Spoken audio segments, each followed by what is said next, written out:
istədiyinə resursaydı. Bu ki sizə arxa planı necə belə dar eləyəcəyinizi göstərəcəm. Yəni tam olaraq belə göstərdim.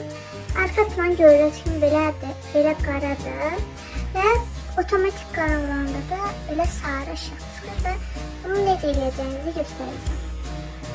Gördüyünüz kimi belə ana ekrana girəndə belə aşağıda daha fazla yazısı var. Dairənin içində 3 nöqtə.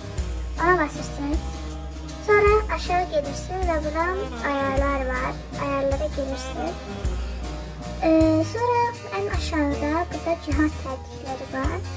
Ora girirsiniz. Normalde sizdə belə açıqdır. Yəni normal belə ağ rəng olur. Amma mən buradan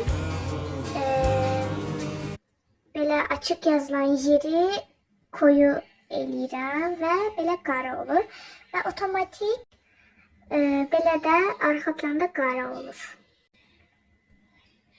Əgər belə videolar daha çox istəyirsənsə takipdə qal. Sağ ol.